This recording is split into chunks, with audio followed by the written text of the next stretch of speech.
Dawson Rider Wiki. Hey YouTube, Dawson Rider here with my review of Uchu Sentai Kyuranger episode 8.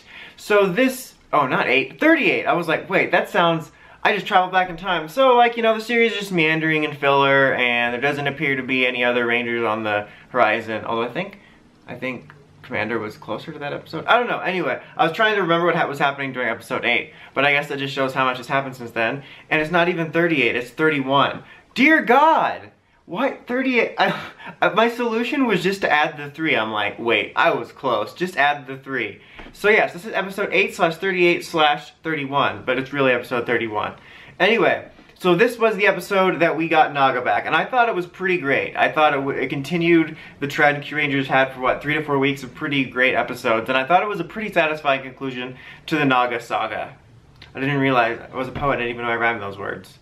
But overall, I thought it was well done. I was a little bit concerned when, basically the setup was that a magic school bust themselves into Naga's body to destroy the little, like, microscopic monster that's manipulating his emotions. And I was a little bit disappointed, I thought, at the beginning about that, because it made it seem more like it was totally the monster's fault, which, I mean, it was the monster's fault, but the thing I liked about the Dark Naga storyline was it was a bit influenced by him, which I think that ended up becoming more clear as it went on, in that essentially like the Naga that was fighting Magic School Bus Lucky and Balance in the episode was like basically his subconscious, you know, a version of himself. So it was like a mix of the little monster festering his, you know, his emotions, but it was a bit of his decision. And so they went in there and fought that, and they brought him out of it. And I thought it was all very well done. It was really, it was neat to see, and it kind of gave kind of a physical reason to see,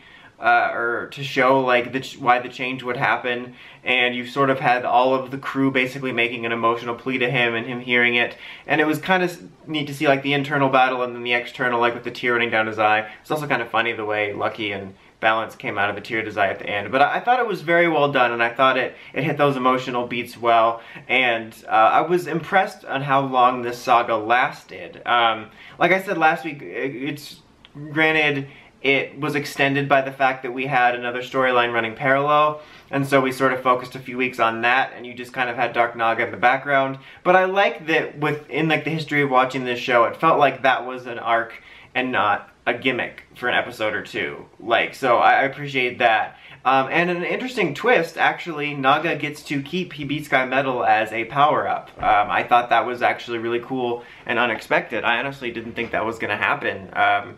I assumed like we either would never see it again, or maybe like it would pop up later for like a Naga focus episode where he like has an internal battle, or they clone Hebitsukai Metal for an episode or something. I don't know, but I thought we might see it again after this arc was done, but I didn't expect him to be able to keep it as a power-up. And I thought that was really neat, just because it was kind of a cool thing to have.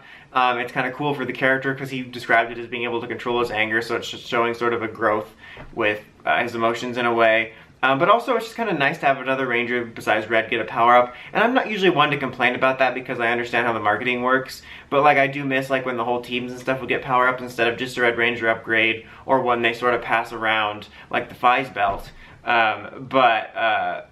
Like it would just kind of neat to get one Ranger get a power-up that isn't red, and especially when it's kind of random. Like, I kind of dig that, where it's not like, oh, it's a 6th or something. It just kind of, I mean, it's not random for the storyline, but you know what I mean. Like, if it just kind of, they gave a specific something special to a Ranger. It kind of reminds me of, for whatever reason, they decided to give the Hovertech cycle to Black Overdrive when they could only do one bike back then. But I don't know, I just kind of dig that.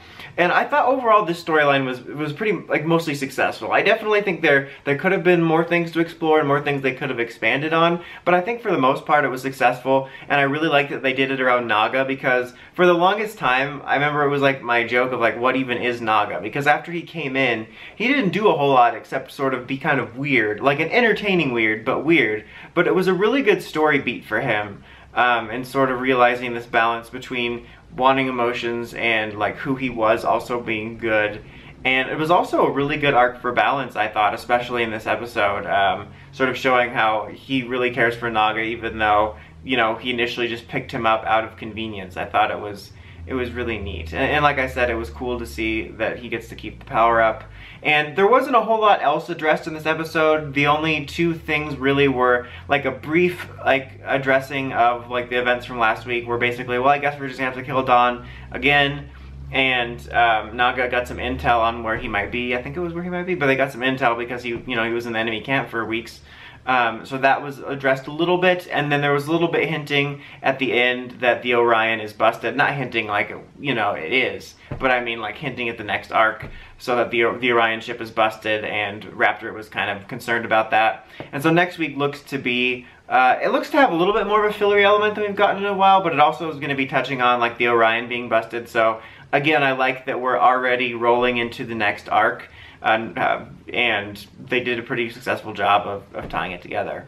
But yeah, I don't have too much else to say. I just really enjoyed this episode. I thought it was a strong conclusion to the Naga arc, and we're continuing the forward movement. I would probably give this another 8.5. Another good week for Kyuranger, episode 8. Anyway, that's about it. Until next time, don't forget to like, comment, subscribe. Dawson Ryder, signing out.